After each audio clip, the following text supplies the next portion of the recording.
Hello everyone, स्वागत है आप सभी लोगों का कैल्विन क्लास 10th इस यूट्यूब चैनल पर, जहां पर मैं आप सभी लोगों को आज करवाने वाला हूं पेयर ऑफ लीनियर इक्वेशन के इन 2 वेरिएबल के सभी क्वेश्चंस। और मैं आप सभी लोगों को एक बात और भी बता दूं कि इस वीडियो में जितने भी क्वेश्चंस आप लोगों को करवाऊंगा ऐसे ही क्वेश्चंस आप लोगों को एग्जैक्टली देखने के लिए मिलेंगे अपने बोर्ड एग्जाम में। तो वीडियो को शुरू से लेकर एंड तक जरूर देखना। और अगर नहीं पता है तो बता देता हूं आप सभी लोगों को कि हम लोग आप लोगों के लिए, चाहे गणित हो, विज्ञान हो, सामाजिक विज्ञान हो, और इंग्लिश मीडियम में कहूं तो मैथ्स हो, साइंस हो या एसएसटी हो, इन सभी के वन शॉट्स, जो कि वन शॉट से भी शॉर्ट हैं वैसे तो, बहुत छोटे में ही हम लोग आप लोगों को कंप्लीट चैप्टर करवा दे रहे हैं और साथ ही उनके इंपॉर्टेंट क्वेश्चंस भी करवा रहे हैं। तो कंप्लीट सीरीज के लिए सब्सक्राइब कर लेना, फॉलो इंस्टाग्राम पे कर लेना।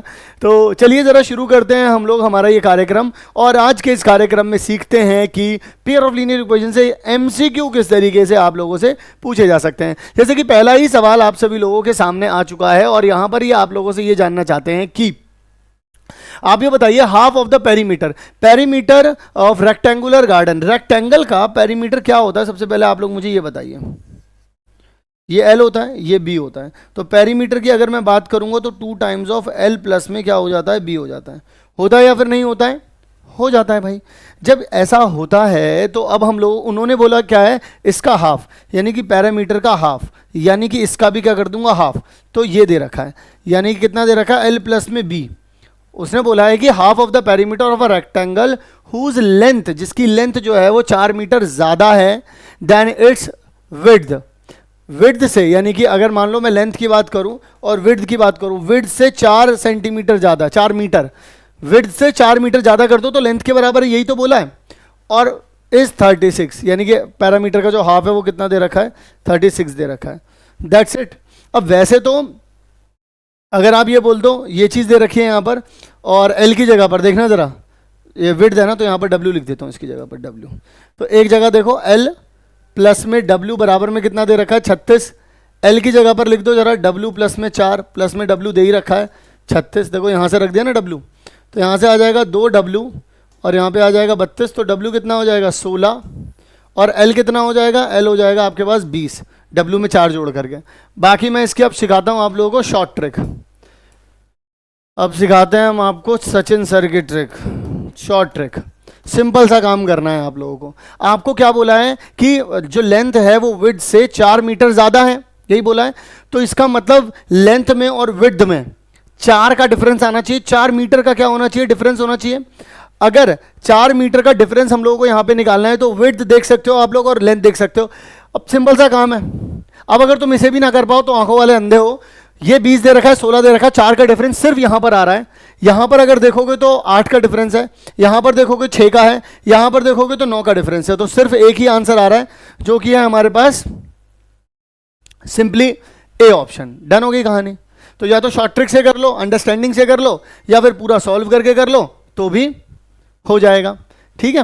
अब अगर मान लीजिए मैं आगे की तरफ चलता हूं, अगला सवाल ये कहता है, देखो ये वाला सवाल भी बड़ा जबरदस्त है, मैं आपको बता दूं। The coordinate of a vertices, इसमें बहुत सारे बच्चे बहुत सारा दिमाग लगाएंगे, लेकिन मैं आपको बताता हूं आप कैसे चुटकियों में इसका आंसर निकाल पाओगे। The coordinates of vertices of a triangle formed by the equation x minus y plus 1, यानी कि 3 इक्वेशन दे रखी हैं। एक इक्वेशन क्या दे रखी है? x माइनस में y प्लस में 1 इक्वल्स टू में 0। ठीक है। 3x प्लस में 2y माइनस में 12 इक्वल्स टू में 0। और x एक्सिस, देखो अगर कभी भी आपके पास x एक्सिस लिखा हुआ है, इसका मतलब पता है क्या होता है? इसका मतलब होता है y इक्वल्स टू में 0, ये होता है इसका मतलब। अब अगर मान लीजिए ये कोई बात कह रहा है आप लोगों से, तो पता है, अगर तुम इमेजिनेशन में चलो मेरे साथ, आओ मैं तुम्हें इमेजिन करवाता हूँ। एक ट्राइंगल बना रहे हैं जिसमें एक्स एक्सिस भी दे रखा है। तो यानी कि इस तरीके से बनेगा ना ये ट्राइंगल। देखना, एक्स एक्सिस ये आ गई, एक लाइन ये हो गई, एक लाइन ये हो गई, एक्स एक्सिस ये हो गया नहीं हो गया? यही तो बनेगा। बताओ भाई, यही तो बनेगा नहीं बनेगा? 2 लाइन भाई, ये वाली एक लाइन, इस वाली एक लाइन को क्या मान लोगे तुम? इस वाली एक लाइन को मान लो, कोई सी मान लो, x माइनस वाई प्लस में 1। और इस वाली लाइन को क्या मान लोगे? 3x प्लस में 2y माइनस में 12 इक्वल टू में 0। और ये वाली लाइन देखो यहाँ पर। डन है, कोई दिक्कत तो नहीं है। अब एक बात देखो, इस ट्राइंगल को जरा गौर से देखो, प्यार से देखो ना, प्यार से दिख गया? प्यार से। अब मैं तुम्हें बताता हूँ, ये एक्स एक्सिस पर 2 पॉइंट आ रहे हैं या नहीं आ रहे? 2 पॉइंट आ रहे हैं, इसका मतलब यहां पर x तो कुछ रहा होगा लेकिन y की वैल्यू 0, यहां पर भी x तो कुछ रहा होगा लेकिन y की वैल्यू 0। उन्होंने इनके वर्टिसेस ही तो पूछे हैं भाई, इसका मतलब 2 वर्टिसेस में y की वैल्यू तो 0 आएगी ही आएगी, कोई रोक ही नहीं सकता मेरे लाल बाल मेरे लड्डू गोपाल, रोक ही नहीं सकता। तो अब खुद सोचो, यहां पर y एक्सिस सिर्फ एक ही y एक्सिस 0 है, यहां पर एक भी 0 नहीं है, यानी कि a और b तो इसका आंसर ही नहीं हो सकता, यानी कि सिर्फ c और d में से ही कोई एक ऐसा है जो आपका आंसर है। समझे नहीं समझे? अब एक बात समझो, जब ये 0 वाली चीजें दी हैं मैंने, जब ये 0 वाली चीजें दी हैं तो मैं देखो, एक ये वाली इक्वेशन है, एक ये वाली इक्वेशन है, यानी कि जो 0 0 वाले हैं इन्हीं को इक्वेशन में पुट करके देख लो सेटिस्फाई कर पा रहे हैं नहीं कर पा रहे हैं। तो मैं यहां पर देखो पुट करके देखता हूं, एक बारी पुट करके देखता हूं, जैसे इसको पुट करके देखता हूं, माइनस का 3 इस वाली में पुट कर लेता हूं, x माइनस में y प्लस में 1 इक्वल्स 2 में 0। तो पहले ये वाला पुट करके देखता हूँ, तो माइनस का 3 रख दूंगा, ये 0 हो जाएगा, प्लस 1 ये तो बराबर आएगा ही नहीं 0 के। अब ये वाला पुट कर देता हूँ, -1 ये 0 हो जाएगा, प्लस में 1 इससे ये चला जाएगा, 0 आ गया, यानी कि ये वाला तो सेटिस्फाई कर गया। जब ये सेटिस्फाई कर गया फिर 4 0 को दूसरी वाली इक्वेशन में रख के देख लो, तो यहाँ पे 3 × 2 में क्या करोगे 4 प्लस में 2 ये आ जाएगा 0 माइनस में 12, ये भी 12 आ रहा है, 12 से 12 चला गया इक्वल टू 0 आ गया, यानी कि डी इसका सही ऑप्शन आ गया। तो अगर दिमाग लगा करके करोगे तो हो जाएगा, नहीं तो मैं बताऊं क्या करोगे, नहीं तो एक बार इसको लोगे और एक बार यहाँ पर इसको क्या करोगे y इक्वल टू 0 रख लोगे। अब y इक्वल टू 0 रख के इन दोनों के बीच की वैल्यू निकालोगे, इन दोनों के बीच की वैल्यू निकालोगे, फिर इन दोनों के बीच की वैल्यू निकालोगे, इनकी वैल्यू निकालोगे, इंटरसेक्शन निकाल करके तब जाकर के ये आंसर आ पाएगा। अब अगर तुम लोगों को ऐसे निकालना है तुम लोग ऐसे निकाल सकते हो, और अगर तुम लोगों को मेरे से पढ़ना है तो मेरे से पढ़ने के लिए तुम लोगों को दिमाग देखो चलाना पड़ेगा। अगर तुम लोग चाहते हो तुम्हारा नाम शुमार हो जाए स्मार्ट स्टूडेंट्स में, तो भाई स्मार्ट काम करने पड़ेंगे मेरे साथ तुम्हें।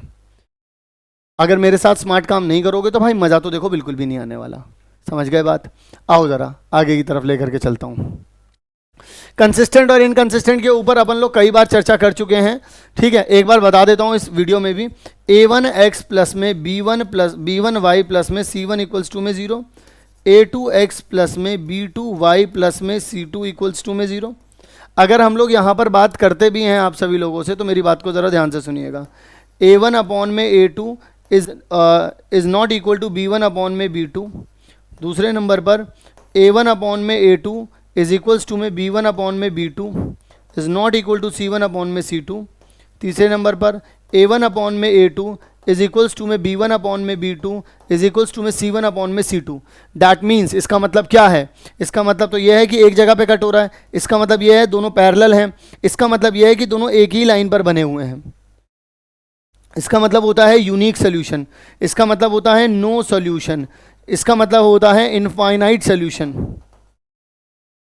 इसका मतलब होता है इंटरसेक्टिंग लाइंस, यानी दोनों की दोनों एक दूसरे को कट कर रही हैं। इसका मतलब होता है पैरेलल लाइंस, इसका मतलब होता है कोइंसिडेंट लाइन। अगर आपको इसके बारे में ज़्यादा पढ़ना है तो डिस्क्रिप्शन में आप लोगों को वन शॉट वाली प्लेलिस्ट दे रखी है, उसमें जाकर के आप लोग वीडियो वो वाली देख सकते हैं। अब यहाँ पर हम लोगों को देखना है क्या दे रखा है, x प्लस में 4y बराबर में 3, 2x प्लस में 8y बराबर में 6। ठीक है जी, चलो आ जाओ पुट कर लेते हैं भाई। तो 1 अपॉन में कितना आ जाएगा 2, 4 अपॉन में कितना आ जाएगा 8, 3 अपॉन में कितना आ जाएगा 6। तो सब कुछ अगर कट करेंगे तो कितना आ जाएगा 1/2। दैट्स इट, बात खत्म हो गई। दैट्स इट, इसके अलावा कुछ और करने की जरूरत ही नहीं है। खुद देखो ना, ये भी कट के 1/2 हो जाएगा, ये भी कट के 1/2 हो जाएगा। जब ये सारे के सारे बराबर होते हैं तो क्या हो जाता है? अच्छा ये भी बता दूं, इन दोनों को बोलते हैं क्या? कंसिस्टेंट। और इसको क्या बोलते हैं हम लोग? इनकंसिस्टेंट। ध्यान रहे, जब कभी भी आंसर नहीं आएगा तो उसको बोलते हैं हम इनकंसिस्टेंट। तो कंसिस्टेंट हो जाएगा, ये कंसिस्टेंट रहेगा, इनकंसिस्टेंट नो सोल्यूशन, ये तो कभी होगा ही नहीं। डिपेंडेंट मैनी, जी हाँ। और यहाँ पर ये कंसिस्टेंट तो है लेकिन एक आंसर तो आ नहीं रहा, इनफाइनाइट आंसर आ रहे हैं, तो डिपेंडेंट है एंड मैनी है इसके, तो सी इसका आंसर आ जाएगा। ठीक है, चलिए। और डिपेंडेंट क्या, वैसे तो आप लोग इस पे ना ये एक चीज़ लिख लो, डिपेंडेंट को हटा करके यहाँ पे लिख लो कंसिस्टेंट। ठीक है, ये लिखा आएगा आपके पेपर में। आइए ज़रा अगला सवाल बच्चों, इसमें थोड़ा बहुत डर जाओगे आप लोग, लेकिन डरना नहीं है आप लोगों को, क्योंकि आप लोग ट्रिग्नोमेट्री अब कर चुके हो, तो डरने की कोई बात नहीं है। अगर नहीं भी करा है तो भी मैं आप लोगों को बता दूंगा। इसमें उन्होंने दोबारा से यही बोला है, तो आपके पास क्या आ जाएगा, एक्स साइन थीटा मेरे लाल, वाई कॉस थीटा बराबर में बच्चों 1 आ जाएगा, और फिर एक्स आ जाएगा, वाई आ जाएगा और √2 आ जाएगा। मान लीजिए अगर मैं ऐसे रखता भी हूँ तो यहाँ पर कितना आ जाएगा, साइन थीटा अपॉन में 1, कॉस थीटा अपॉन में कितना आ जाएगा 1, 1 अपॉन में कितना आ जाएगा, √2 आ जाएगा। अगर मैं इन दोनों को कंपेयर कर दूँ तो कितना आ जाएगा, क्योंकि इनफाइनाइट बोला इसलिए करा है मैंने, ध्यान रखना, इनफाइनाइटली मैनी सोल्यूशंस बोले हैं इसलिए करा है, और कोई रीज़न नहीं है। तो अगर मान लीजिए मैं ऐसा कर भी देता हूँ तो मेरे पास कितना आ जाएगा, कॉस थीटा बराबर में 1 अपॉन में √2, तो थीटा की वैल्यू कितनी आ जाएगी, π/4 आ जाएगी। यानी कि π/4 को क्या बोल देते हैं हम लोग, 45 डिग्री बोलते हैं। 45 डिग्री पे होता है, पाई छोड़ दो आप, ठीक है, वो 11th क्लास में पढ़ाऊंगा आप लोगों को, ठीक है, डन है या नहीं है। चलिए जी, आइए आगे की तरफ बढ़ जाते हैं अपन लोग। अगला सवाल क्या था, number of solutions of the following pair, इनके नंबर ऑफ सॉल्यूशंस बता दी थे। तो नंबर ऑफ सॉल्यूशन बताने के लिए भी पहले इन्हें देखना पड़ेगा हम लोगों को अलग से लिख करके, 2y, इसको कांस्टेंट को देखो एक ही तरफ रखो, अगर इसमें भी उधर की तरफ है, देखो या तो इक्वल के दोनों इक्वेशन में इक्वल के राइट साइड रख दो या इक्वल के लेफ्ट साइड रख दो, लेकिन दोनों इक्वेशन में सेम काम करना। तो इसके अपॉन में रखेंगे 1 अपॉन में 2 आ जाएगा, 2 अपॉन में 4 आ जाएगा, 8 अपॉन में 16 आ जाएगा। कट करोगे तो 1/2 आ जाएगा, कट करोगे तो भी 1/2 आ जाएगा। तो सब कुछ करके कितना आ रहा है, 1/2, यानी कि कितने आ रहे हैं, इनफाइनाइट सोल्यूशन। तो हम लोग इनफाइनाइटली मेन्यू सोल्यूशन यहाँ पर इसका आंसर मेरे लाल लगा देंगे, और कुछ भी नहीं करना है, सब आसान है भाई। देखो ये उतना ही आसान है जितना तुम रोटी में सब्जी भर के खा लेते हो, उतना ही आसान है। इससे ज़्यादा और कुछ मुश्किल, इससे ज़्यादा कुछ ज़्यादा टिपिकल आना ही नहीं है। और तुम्हें मैं बता रहा हूँ तो इसे लिख करके ले लो मेरे से, तुम्हारे पास बोर्ड में भी ऐसे ही सवाल आने वाले हैं, तैयार रहना और वीडियो को पूरा देखना। और हाँ, एक काम और करो कि अभी जब आप सब लोग इस वीडियो को देख रहे हो तो कमेंट सेक्शन में कमेंट ज़रूर भर देना कि हाँ सर मैंने ये वाला क्वेश्चन कर लिया, हाँ सर ये वाला इसका आंसर ये आ रहा है, सर मैंने पहले दिया था और आंसर मेरा करेक्ट आया। जैसे इसका डी है तो आपने पहले क्या कमेंट सेक्शन में लिखा था डी या नहीं लिखा था, तो वो लिख देना। The lines represented by the equation, ठीक है, क्या रिप्रेजेंट कर रही हैं ये, तो आप क्या करोगे यहाँ पर 5x माइनस में 4y, ठीक है, प्लस में 8 इक्वल्स टू में 0 आ जाएगा, और आ जाएगा 7x प्लस में 6y माइनस में 9 इक्वल्स टू में कितना आ जाएगा, 0 आ जाएगा। तो अब ऐसे में आप लोग यहाँ पर क्या करेंगे, तो मैं वही अगेन अपॉन में लिख देता हूँ। तो 5 अपॉन में कितना आ जाएगा 7, माइनस 4 अपॉन में कितना आ जाएगा 6, प्लस में 8 अपॉन में -9 आ जाएगा। तो यानी कि ये तो बराबर इसी के नहीं आ रहा 5/7, ये तो 2 माइनस का 2/3 हो जाएगा, और 5/7 और अगर इसे 2 के टेबल से कट भी कर दोगे माइनस का 2/3 बराबर तो हो ही नहीं रहा। जब ये दोनों बराबर नहीं है इसका मतलब ये क्या हो जाता है, ये हो जाता है यूनिक सॉल्यूशन मेरे लाल। क्या हो जाता है बच्चों, ये यूनिक सोल्यूशन हो जाता है। अब यूनिक सोल्यूशन का मतलब क्या हो जाएगा, इंटरसेक्टिंग एट अ पॉइंट। देखो मैंने क्या बोला था, इसका मतलब क्या हो जाता है, इंटरसेक्ट कर रहे हैं दोनों के दोनों किसी एक ही पॉइंट पर। अब आओ जरा आगे की तरफ बढ़ते हैं। अगला सवाल कहते हैं कि ऑन कंपेयरिंग, कंपेयर करने पर graphical representation of the equation, चलो आ जाओ कंपेयर कर लेते हैं। 3x प्लस में 2y बराबर में 5 आ जाएगा, और 2x माइनस में 3y बराबर में कितना आ जाएगा, 7 आ जाएगा। तो हम लोगों को यहाँ पर क्या करना है, 3 अपॉन में मुझे 2 लिख देना है, और 2 अपॉन में मुझे माइनस का 3 लिख देना है, और यहाँ पर मुझे इक्वल नहीं है, अभी इक्वल का तो मुझे पता ही नहीं है, 5 अपॉन में 7 कर देना। अब ये दोनों तो एक दूसरे के बराबर ही नहीं आ रहे, इसका मतलब जो शुरू वाले ही एक दूसरे के बराबर नहीं आ रहे हैं, इसका मतलब यहाँ पर क्या हुआ है, यहाँ पर मैं बोल सकता हूँ इसका आंसर है यूनिक सॉल्यूशन। यानी कि दोनों लाइनों ने एक ही जगह पर किसी एक जगह पर इंटरसेक्ट किया है, इससे ज़्यादा नहीं। तो यानी कि आप क्या बोलेंगे इन्हें कि ये दोनों की दोनों क्या है, इंटरसेक्टिंग लाइन है, कोइंसिडेंट नहीं है। कोइंसिडेंट होती तो रेशो तीनों के बराबर आ जाते, और अगर पैरेलल होती तो शुरू के 2 बराबर आ जाते। ठीक है, एक मिनट, जी हाँ इंटरसेक्टिंग है। अब यहाँ पर देख लीजिए k की वैल्यू पूछ रहे हैं वो, और बोल रहे हैं इनकंसिस्टेंट है मेरे लाल। क्या है वो, इनकंसिस्टेंट है। इनकंसिस्टेंट का मतलब क्या होता है बच्चों, इनकंसिस्टेंट का मतलब होता है यहाँ पर कि a1 अपॉन में a2 इज इक्वल्स टू में b1 अपॉन में b2 is not equal to में c1 अपॉन में c2। तो चलिए लिखते हैं ज़रा इसको। यहाँ पर आ जाएगा आपके पास x प्लस में 2y बराबर में 3 आ जाएगा, और 5x प्लस में ky बराबर में माइनस का 7 आ जाएगा। मैंने इसको भी यहीं ले गया। मैंने क्या बोला आप लोगों को, कभी भी ज़िंदगी में अगर इस तरीके के सवाल सॉल्व कर रहे हो तो या तो जो कांस्टेंट है दोनों ही इक्वेशन में राइट साइड में कर देना, या फिर दोनों में ही लेफ्ट साइड में रखना। तो यहाँ पर आ जाएगा आप लोगों के पास 1/5 इज इक्वल्स टू में 2/k is not equal to में 3/ में माइनस का 7। तो k यहाँ पर जाएगा, k इज इक्वल्स टू में कितना आ जाएगा 10। बस अब ये तो इसके बराबर रखना नहीं है, अगर आपने 10 रख भी दिया तो भी 1/5 ही हो जाएगा, तो इसके बराबर कभी आएगा नहीं। तो k की वैल्यू कितनी आ रही है यहाँ पर 10 आ रही है, क्योंकि इनकंसिस्टेंट था, नो सोल्यूशन था, पैरेलल लाइन थी, तो शुरू के दो ही इक्वल होते हैं। अगला सवाल कहते हैं कि have no solution. No solution का मतलब भी यही होता है इनकंसिस्टेंट, इसका मतलब भी यही होता है a1 में a2 इज इक्वल्स टू में b1 में b2 is not equal to में c1 में c2। इस बात का ध्यान रखना है। अब अगर मान लीजिए इन बातों का ध्यान आता भी है आप लोगों को, तो आप इसको किस तरीके से सॉल्व करेंगे। आप यहाँ पर लिखेंगे 3x प्लस में y बराबर में 1, 2k माइनस में 1 इंटू में x प्लस में k माइनस में 1 इंटू में y बराबर में 2k प्लस में 1 हैव नो सोल्यूशन। तो यानी कि इसके अपॉन में 2 में 2k माइनस 1 बराबर में 1 में k माइनस 1, ये यहाँ पे जाएगा तो 3k माइनस में 3 हो जाएगा, 2k माइनस में 1 हो जाएगा, यानी कि 3k माइनस में 2k हो जाएगा और 3 माइनस में 1 हो जाएगा। तो k बराबर में कितना आ जाएगा 2। तो k की वैल्यू यहाँ पर कितनी आ रही है भाई 2 आ रही है। और आपको क्या कंपेयर करने हैं, आपको ये दोनों ही बराबर करने थे, क्योंकि तीसरा वाला तो वैसे भी बराबर नहीं करना है।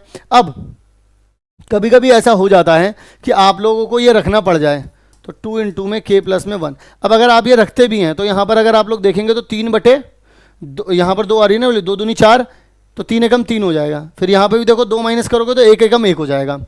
यहाँ पर अगर कर दोगे तो 1/5 आ जाएगा ये, तो इसलिए वैसे भी बराबर नहीं होगा। बिल्कुल सही कर रहे हैं अपन लोग, ठीक है ना। ये वेरीफाई करने का एक तरीका है। अब कहते हैं बच्चों की नो सोल्यूशन है। अब नो सोल्यूशन दोबारा से, नो सोल्यूशन पे कई सवाल आते हैं। नो सोल्यूशन का मतलब क्या हो जाता है जी, पैरेलल हो जाता है। पैरेलल बोले तो a1 में a2 इज इक्वल्स टू में b1 में b2 is not equal to में c1 में c2। अब अगर मान लीजिए मैं यहाँ पर ऐसा कर भी दूँ तो यहाँ पर कितना आ जाएगा, kx प्लस में 3y बराबर में k माइनस में 3, 12x प्लस में ky बराबर में k। तो अगर मान लो मैं ऐसा करता भी हूँ तो k अपॉन में कितना आ जाएगा 12 इज इक्वल्स टू में 3 अपॉन में कितना आ जाएगा k। सवाल को बहुत ध्यान से सुनना, और नॉट इक्वल होना चाहिए k माइनस 3 अपॉन में k के, ठीक है। अब मान लीजिए आप इसको यहाँ पर करते हैं तो k का स्क्वायर ये यहाँ पर जाएगा तो 36, तो k की वैल्यू कितनी आ जाएगी +-6। तो क्या दोनों के दोनों इसका आंसर होंगे, +6 भी और -6 भी नहीं होंगे। मैं बताता हूँ क्यों नहीं होंगे। क्योंकि अगर आप यहाँ पर 6 रख देते हो तो यहाँ पे 12 आ जाएगा, यहाँ पे 3 रख देते हो, यहाँ पर 6 रख देते हो, और फिर देखो ये नॉट इक्वल होना चाहिए, यहाँ पे 6 माइनस 3 और यहाँ पे 6 कर दिया, तो देखो सब जगह से कितना आ रहा है 1/2, लेकिन ये तो इक्वल नहीं होना चाहिए था। इसका मतलब 6 इसका आंसर होगा ही नहीं, इसका आंसर होगा -6। रख के दिखाता हूँ, -6 अपॉन में 12 हो जाएगा, 3 अपॉन में माइनस का 6 हो जाएगा, नॉट इक्वल टू में -6 -3 और यहाँ पे 6 आ जाएगा। तो देख लो अब आप खुद ही कैलकुलेट करके, माइनस का 1/2 माइनस का 1/2, लेकिन ये कितना हो रहा है नॉट इक्वल टू माइनस का 3/2। देख लो आई बात समझ में। तो 6 आंसर नहीं होगा, k की वैल्यू एक ही आएगी, वो हो जाएगा -6। तो k की वैल्यू कितनी आ जाएगी आप लोगों के पास, सिर्फ और सिर्फ -6। 6 आंसर नहीं होगा, ध्यान रखना। यहाँ पर तो आप लोगों को दोनों ऑप्शन लगा के नहीं दिए मैंने +-6, लेकिन अगर ऑप्शन में देता है तो आपको वो आंसर नहीं पिक करना है, ध्यान रखना है। अगला सवाल, अगले सवाल में वो आप लोगों से बोलते हैं कि इनफाइनाइटली मैनी सोल्यूशन है। अब देखिए जब कभी भी कोई आप लोगों से बोल देता है इनफाइनाइटली मैनी सोल्यूशन है, तो a1 में a2 इज इक्वल्स टू में b1 में b2 इज इक्वल्स टू में c1 में कितना आ जाएगा, c2 आ जाएगा। आ जाएगा या नहीं आ जाएगा। जब ये ऐसा हो जाएगा तब आप लोगों को क्या करना है, ये वाली बात भी बता देता हूँ। यहाँ पर आप लोगों के पास आ जाएगा 2x माइनस में 3y बराबर में 7 और k प्लस में 2 इंटू में कितना आ जाएगा x माइनस में 2k प्लस में 1 इंटू में y आ जाएगा, 3 इंटू में 2k माइनस में 1 हो जाएगा। अब यहाँ पर ज़रा देखेंगे, इनफाइनाइटली मैंने सोल्यूशन बोला तो 2 के अपॉन में k प्लस में 2 भी आएगा, -3 के अपॉन में माइनस का 2k प्लस में 1 भी आएगा, और बराबर में 7 अपॉन में 3 अपॉन में टू के प्लस में वन भी आएगा। समझ रहे हो या फिर नहीं समझ रहे हो? समझ रहे हैं। जब समझ रहे हैं तो क्या करना है यहाँ पर, अब पहले इन दोनों को कंपेयर करते हैं एक दूसरे से। माइनस से तो माइनस चला जाएगा, तो 2 अपॉन में के प्लस में 2 आ गया, 3 अपॉन में 2 के प्लस में 1 आ गया। ये यहाँ पर जाएगा तो 4 के प्लस में कितना आ जाएगा 2, ये यहाँ पर जाएगा तो 3 के प्लस में, फिर इसके बाद 3 के को यहाँ पर भेज दूंगा तो 4 के माइनस में 3 के हो जाएगा बच्चों, और 6 माइनस में 2 कर दूंगा तो यहाँ पर 4 आ जाएगा मेरे ख्याल।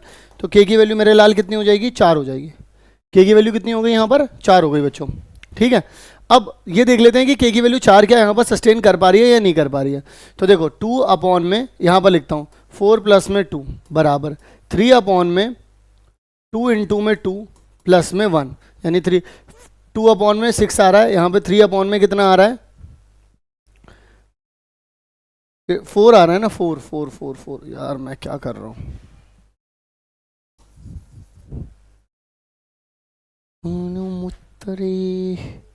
तो 2 इंटू में 3 सॉरी 2 इंटू में 4 प्लस में 1 आ जाएगा, यानी 9 आ जाएगा, 3 1/3 1/3 आ जाएगा।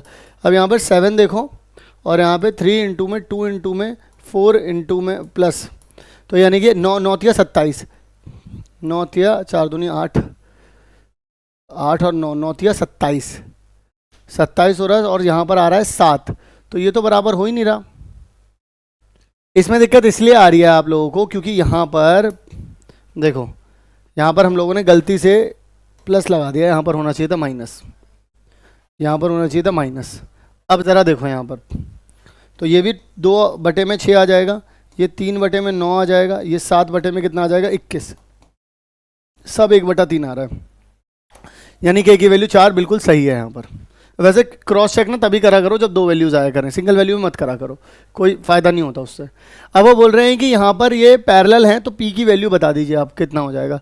रख देते हैं भाई यहाँ पर, तो 3x माइनस में, ज़रा ध्यान से समझिएगा, 3x माइनस में y माइनस 5 इक्वल्स टू में 0, और 6x माइनस में 2y माइनस p बराबर में 0। तो यहाँ पर आ जाएगा 3/6 माइनस 1/-2 और -5/-p।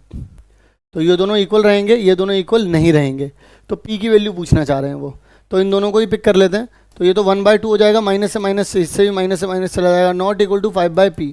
तो p is not equal to कितना आ जाएगा आपके पास, 10 आ जाएगा। p is not equal to except 10, ठीक है, ऑल वैल्यूज़ रहेंगी, लेकिन p की वैल्यू जो है वो 10 नहीं हो सकती।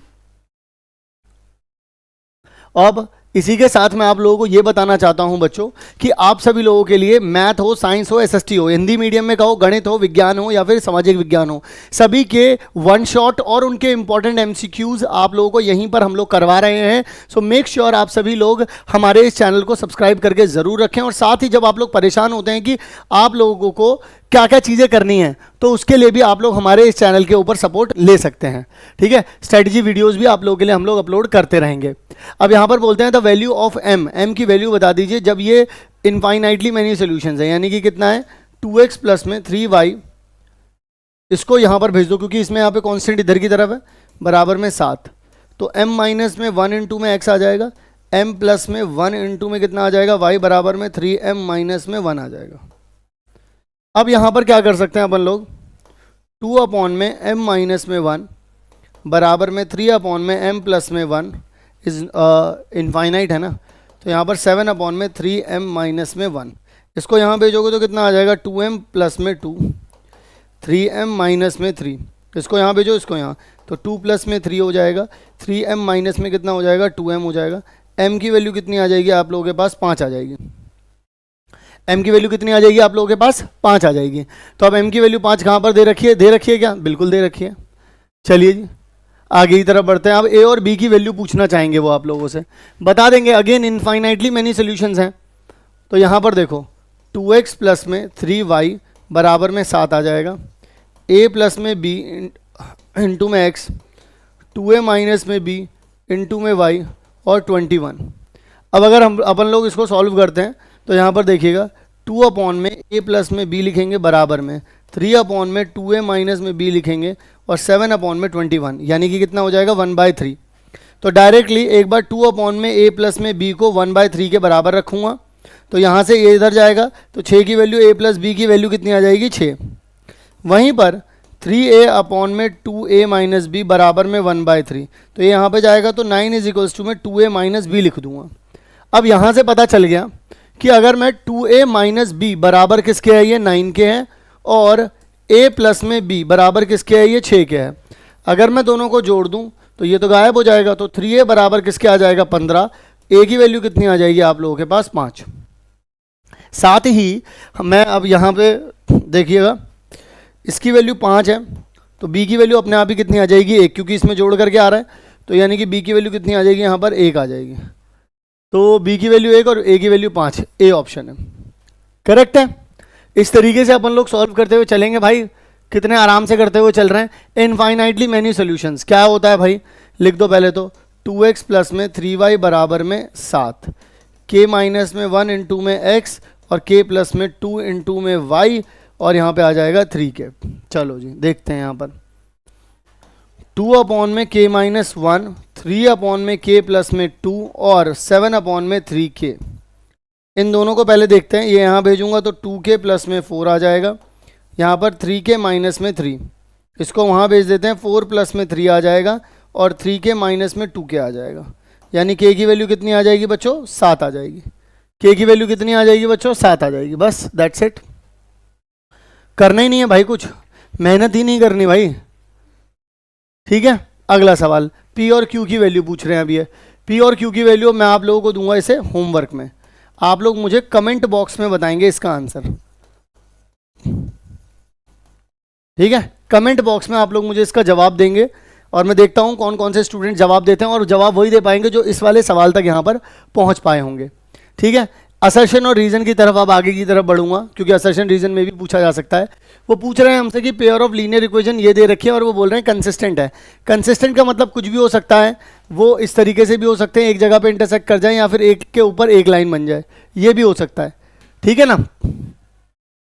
तो अब आपसे on comparing this if we have this, तो अब आप इन दोनों को इसके साथ कंपेयर करेंगे। तो पहले मैं आप लोगों को बता दूं, कंसिस्टेंट है अगर ये, तो x प्लस में y बराबर में कितना है, 14 है, और x माइनस में y बराबर में कितना है, 4 है। तो 1 के अपॉन में 1 रखा, प्लस 1 के अपॉन में माइनस 1 रखा, 14 के अपॉन में 4 रखा। ये दोनों भी बराबर नहीं है, ये भी इसके बराबर नहीं है, तो शुरू वाले ही देखने हैं।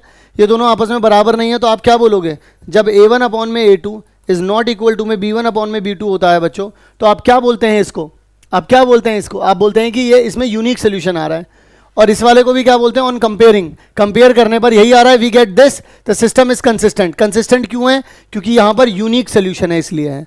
तो यानी कि ये वाली चीज भी कंसिस्टेंट है, बिल्कुल सही बात लिखी हुई है, और ऐसा ही करके निकाला है, पता चला है, इसका मतलब ए ऑप्शन है, क्योंकि असर्शन भी करेक्ट है बच्चों, रीजन भी करेक्ट है बच्चों, और रीजन जो है वो बिल्कुल एग्जैक्ट करेक्ट एक्सप्लेनेशन है हमारे असर्शन की। हम लोगों ने लाइन मिली, कंसिस्टेंट है, तो या तो सिंगल आंसर होगा या फिर इनफाइनाइट होंगे, तो हम लोगों ने इस तरीके से इक्वल करके देख लिया, तो पता चल रहा है ये वाली कंडीशन आ रही है, और देखो यही वाली कंडीशन तो यहां पर दे भी रखी है, ठीक है। अब देखिएगा जरा यहां पर इसका आंसर, वो कहते हैं कि k की वैल्यू 6 है अगर ये इनकंसिस्टेंट है, तो जरा देखते हैं, x प्लस में 2y प्लस में 3 बराबर में 0 आ जाएगा, और 3x प्लस में ky प्लस में 6 बराबर में 0, तो 1 अपॉन में 3 आ जाएगा और 2 अपॉन में k आ जाएगा, ये दोनों आपस में बराबर होते हैं, तो k की वैल्यू कितनी आ जाएगी, 6। हाँ जी बिल्कुल सही बात है, यानी कि असर्शन बिल्कुल करेक्ट है, कि उन्होंने बोला है कि अगर ये इनकंसिस्टेंट है, तो इनकंसिस्टेंट का मतलब ही होता है पैरेलल, पैरेलल का मतलब ही होता है नो सॉल्यूशन, यही तो होता है। फिर the system of a linear equation this equals to this, तभी इनकंसिस्टेंट होता है, बिल्कुल सही बात है यार, ये भी सही है, करेक्ट एक्सप्लेनेशन भी है इसकी है। डन है यहां पर। अब अगला सवाल, अगले सवाल में आप लोगों से कहते हैं ये कि अगर बच्चों x प्लस में y इज इक्वल्स टू में a प्लस में b है, और x माइनस में बी वाई इक्वल्स टू में कितना है, ए स्क्वायर माइनस में बी स्क्वायर अगर दे रखा है, तो आप लोगों से पूछ रहे हैं वो x की और y की वैल्यू को बता दो। तो x और y की वैल्यू को किस तरीके से आप लोग बता पाएंगे, बताइए। तो मैं एक काम करता हूं, यहां पर मैं इसको b से मल्टीप्लाई कर देता हूं, इस वाले को b से मल्टीप्लाई कर देता हूं। जब मैं b से मल्टीप्लाई करूंगा तो bx आ जाएगा, by आ जाएगा, बी से मल्टीप्लाई कर रहा हूँ तो ये ए बी हो जाएगा और ये कितना हो जाएगा बेटा बी स्क्वायर, दोनों तरफ करना पड़ेगा ना बी से मल्टीप्लाई, इसमें कुछ मत करो, इन सबको जोड़ दो तो ये तो गायब हो जाएंगे, ये भी क्या हो जाएगा गायब हो जाएगा, तो बचेगा क्या एक्स कॉमन निकाल लूंगा तो ए प्लस बी बचेगा।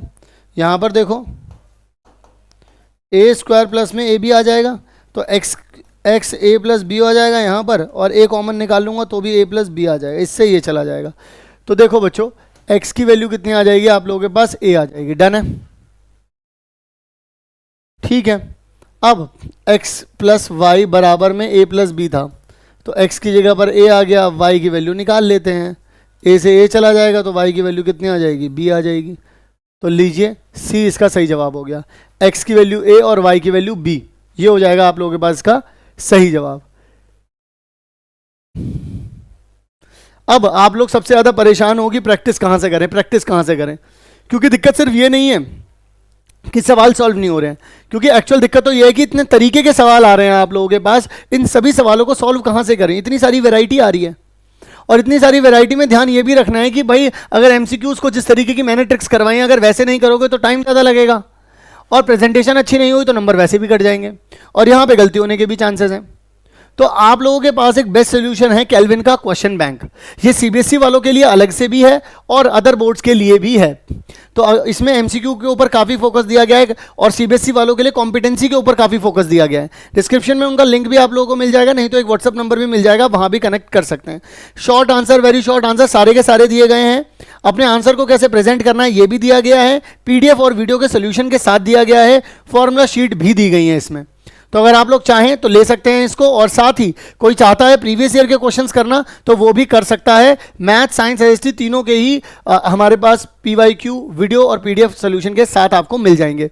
तो इसी के साथ मैं मिलता हूं आप सभी लोगों से अगली वीडियो में, तब तक के लिए आप सभी लोग अपना ध्यान रखिएगा और याद रखिएगा चैनल को सब्सक्राइब कर लीजिए, क्योंकि सभी सब्जेक्ट यहां पर करवाए जा रहे हैं, पूरा रिकॉर्डेड वीडियोस भी हैं, लाइव सेशन भी चलते हैं, स्ट्रेटजी वीडियोस भी आती हैं, तो सब्सक्राइब कर लीजिएगा। मिलता हूं आप सभी लोगों से नेक्स्ट काम की वीडियो में, तब तक के लिए सभी अपना ध्यान रखें, लव यू ऑल।